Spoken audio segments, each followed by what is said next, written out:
Hey, Mike back here with Canadian Musician right now at the Strut Entertainment offices downtown Toronto. And with me, the guys from One Bad Son, Shane, Adam, Kurt, new album, Made in the Name for Rock and Roll. The guy's fifth album is out, well, the day we're doing this interview, October 13th, I think is, is the date today. Friday the 13th, there you go. And had a bit of a get-together last night, so you guys are all nice and hungover this morning. And but first, I guess I'll start off with how this album came to be, because Shane, I think it was you I saw an interview with back in like February or March when Raging Bull was shooting up the charts, and it seemed like even at that point, even with the single out, you'd said at the time you guys had 4 songs recorded then, that you weren't even sure at that point if it was an EP, an LP, a collection of singles you guys were doing. So how did this collection come together? When did you know you were making essentially an album, if that makes sense? Well, we it's funny that you watched that interview, because at that time we really did, like, because the single was doing really well, and so we were like, we really didn't know what we were going to do, but it kind of happened. The label was like, you know what, let's do a whole album, and we had the songs, and we've had enough songs for an album for like 2 years, but we write a lot, and so that's kind of how it happened. They said, all right, let's just make an album, and then shortly after, probably March, April-ish, we knew that, so we were like, we booked our time here in Toronto and got together with Gavin Brown again and did the rest of the records. So yeah, it was very different, this process, because it wasn't like we're going to do an album and we're going to go. We were like, let's just do a single, let's get some songs recorded and see how it does. And once it went to number 1, it was like, okay, now we have some different options. Yeah. With that, did the success of Raging Bull impact or influence the album creatively, in the sense that you saw the success of that, and did that inspire a certain direction on the album?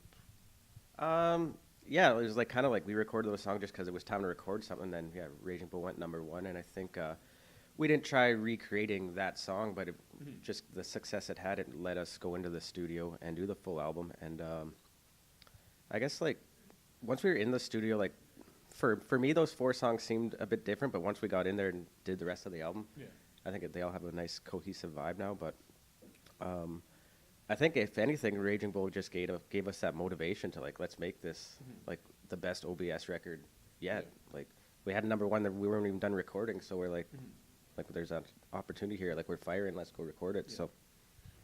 Did the success of that song, like if you rewind a few years with Scarecrow, when you guys put out that, you had this kind of radio campaign where you went around essentially showing up at radio stations, from what I understand, big, hey, play our song, we're going to play it for you, sort of thing. And it seems to have worked. That song, largely because of that initiative, started doing well on radio. Do you think that's had a long-term impact, that, radio, the industry at large, media in general, kind of opened up its arms and ears to you guys as a result of that? It's a good question. Like, I think it's when we started the whole show up at stations thing, sort of uninvited. We didn't know how it was going to turn out, but I think a lot of bands have done it since, which I think stations don't appreciate us for starting that trend. But I guess that's to answer your question. Like, I think we've always sort of been a DIY band, and I think in 2017 you have to be, to a certain extent. I mean, we've got a great team, obviously, but there's still, we're the ones steering the ship, and I think that you see that happening a lot in the industry. Is, it's 2017, bands are more in control of their careers than ever, and I think I'm not saying we were like trailblazers, but it was out of necessity. Been joking all day about like no one really gave a shit. Can I say that on? Yeah, no one really gave a shit about us for the first like 7 or 8 years, right? Like they did, but not on a larger scale, So it's like we had to just learn how to be DIY, because we didn't have a bunch of investment coming from outside parties, So that's kind of what's, I think, created the OBS sort of sound, and also the OBS just sort of the soul of the band is sort of, the 3 of us especially have just had to do it our own way, and I like that. Like, I think it's created like something that is unlike any other band, and that's, I think, that's what makes us, I think, resonate with fans. Is like they can tell, when you get OBS, it's the real deal, because we're doing it ourselves. No one else is telling us how to dress or how to write our songs or what to say in interviews. It's just like And to me, that's the spirit of rock and roll. Like, no one was telling John Lennon what to say in interviews, or no one was telling. The bigger than Jesus comment. Yeah, exactly. Yeah, that was going to be our album title, Bigger Than Jesus. But and no one was telling Hendrix how to play or how to dress. Like, it's like somehow that's been lost with some bands. Bands, and we're just trying to sort of take that torch from all of our idols. It's interesting because, like you kind of bring up there is, well, the way you put it, people don't give a shit in the same way for the first 7 or 8 years. You guys formed in 2004, if I believe the biography correctly, here in Saskatchewan. But you guys have really built your career, in a sense, the old-fashioned way, in a steady progression of touring and seeing, a number of releases that each do, that each grow both artistically and commercially, upon each other. And which is different than a lot of the stuff you see and hear about now, the instant breakout stars through SoundCloud, YouTube, whatnot. How have you guys been able to, in this day and age, do it the way you did, and what benefits has that had for you? Do you wish it had happened quicker? That's a great question. I think, of course, it would be nice if right out of the gates you had a big #1 hit and you're touring, playing stadiums everywhere. But yeah, I think it's kind of cool for us because I think our career mirrors rock and roll itself, which is like it's the longest running underground movement in music history. Like it kind of pops up as this, the big music of the day, like kind of late 70s sort of thing, and into the 80s, like rock was up here, and then it kind of went back down, and then it kind of comes back up, but it's always there. And I think our career is a lot like that, where it started from nothing. It started in a place that's very hard to break internationally. Coming out of the prairies, there's a lot of driving to be done if you want to play shows anywhere. And so we, being prairie guys, we've always had a good work ethic, and just sometimes had this crazy blind belief in ourselves, I think, and so it's really helped us. And when you look back, there were dark days, there were hard times, but it makes the success that much sweeter, knowing that it's all been based on hard work. Now we have a great team behind us that also, and amazing fans that believe in it as much as we do. So. Yeah, I think it's the title of the album kind of reflects that too, right? Maybe the name of rock and roll is like, it's who we are, it's who our fans are, it's what rock and roll is, which is a grind, it's like, and so it's cool to represent that. And I think, for me, I think the boys are the same. It really has made the success that much sweeter, knowing, like, you think back to all the work that's gone into it, and now we're finally getting where it's paying off, and yeah, it feels great.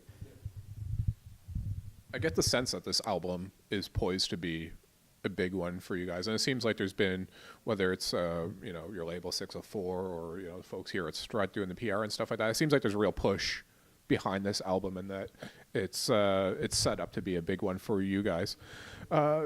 Just wondering, like, it seems like a hook-driven album, even more so than before. Like, you guys, it's not like you guys went and made a synth pop album or anything, but you're still a hard rock band. But like, I think of songs like a Weapon and Raging Bull, and they're hard rock, but they're also pretty catchy. And I'm wondering if that was a deliberate goal in the songwriting effort behind this album. I think so, for sure. It's kind of, straight to the point, starting with the first track, Made in the Name of Rock and Roll, right? It's like, we wanted everybody to know who we are as One Bad Son, and they're shorter songs, they're to the point, and there's hooky melodies, and it's basically to grab everyone so everyone can relate to what we were feeling at the time. And it came out as big rock songs for the most part, but there's some deeper cuts in there, and some softer emotions, I guess, a little bit, but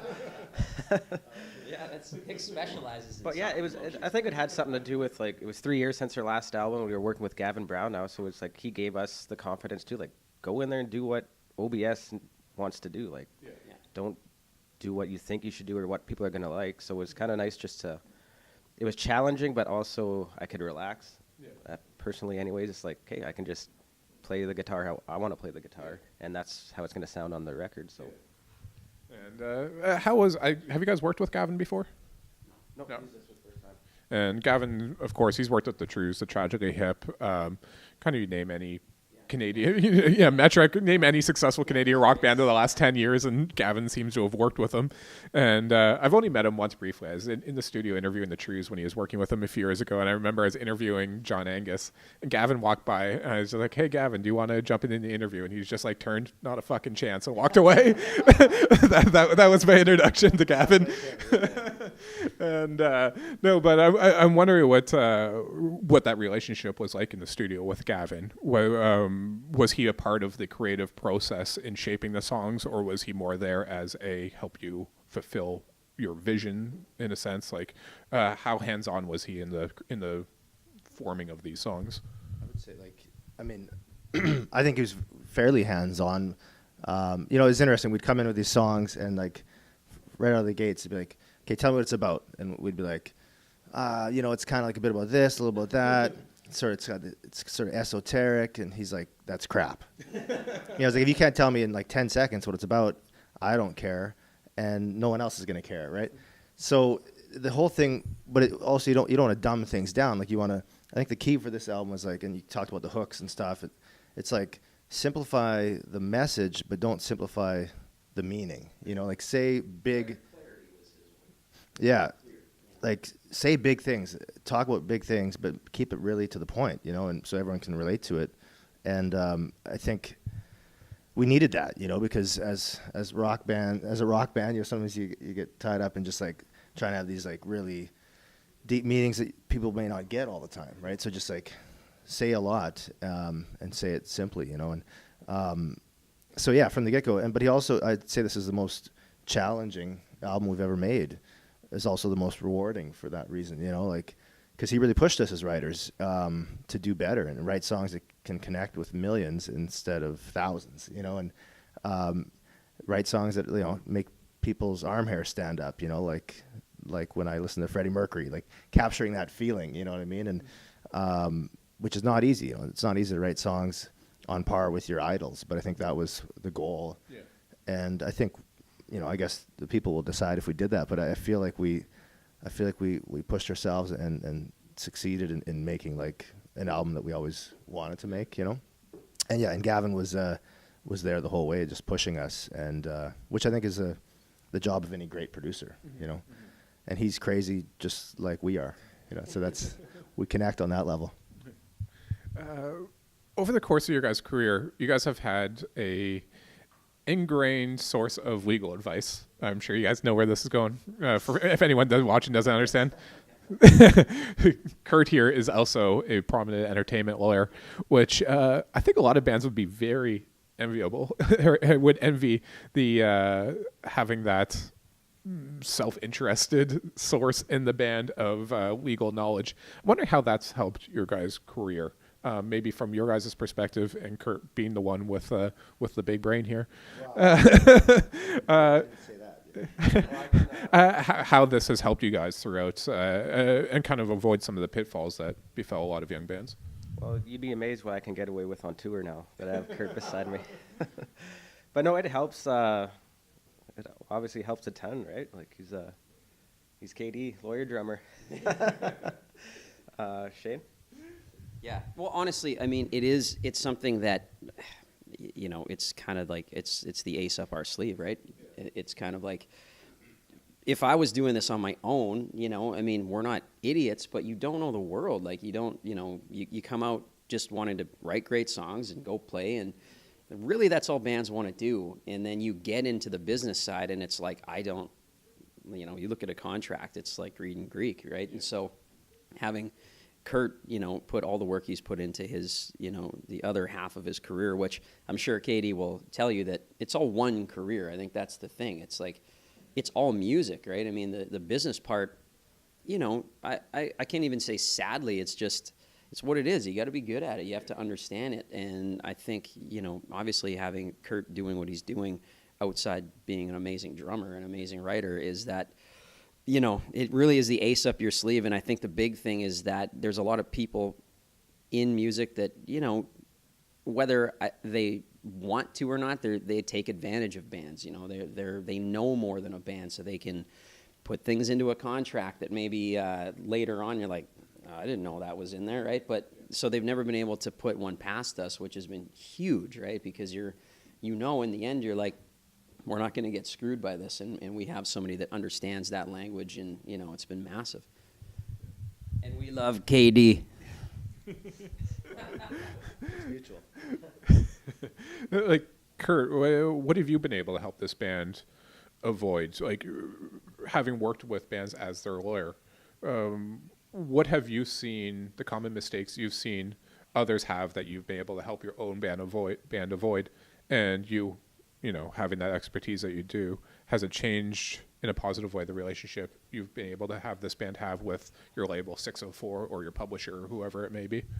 Yeah, I mean, I feel like, well, and first off, I want to say these guys are very kind, but I mean, we all bring different things to the table, and these guys, like, it's the three of us put everything we have into this band, so it's not like I'm the only one bringing outside stuff besides music, but we all give everything we have. So I appreciate these guys as much as they appreciate me.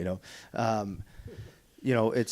think there's been a few contracts over the years where, and not from our label, obviously, because that would be bad, but just contracts that you get, especially in the early days. We got some that were just like, signing this could possibly ruin our career. So it's been nice to be able to point those out and avoid them. And I think in general, it's just sort of knowing.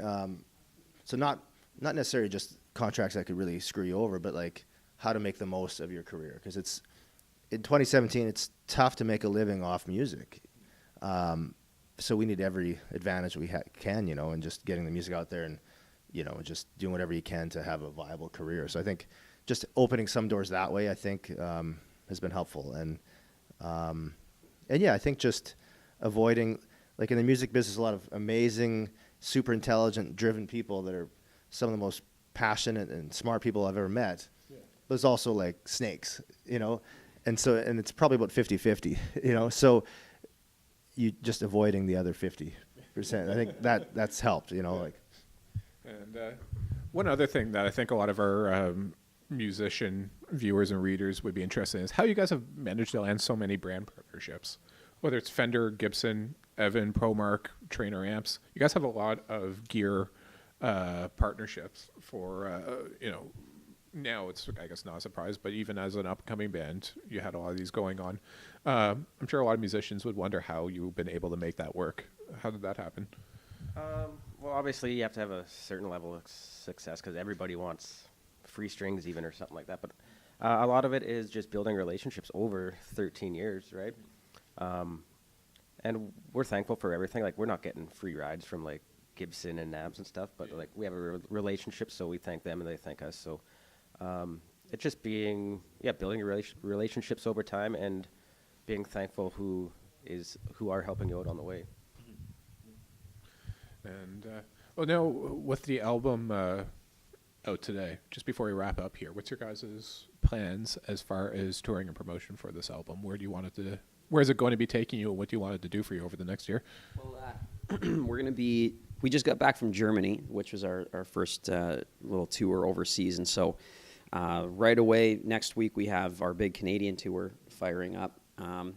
Most of Canada, which we've taken heat because it's going coast to coast is difficult. In this country, you kind of have to piece it out, to get from Vancouver Island out to like Halifax and then beyond to Newfoundland is tough. So we want to make sure after this tour that we get to some, the rest of Canada as well, because we have so much support on the East Coast and the West Coast and everywhere in between. So we'll be hitting Canada hard, and then we also in the new year our focus is really going to be on overseas, the U.S. and because a big thing with this record, I mean, Canada's been amazing to us, but our goal has always been to be the biggest rock band in the world, right? And so you got to start taking the steps to get out, and so that's going to be huge for touring down in the States, touring Europe, and I mean, there's so many rock and roll fans in this world, it's crazy. Like we have, there's stations that play us in Brazil that there's places like that. We have huge fan bases down there.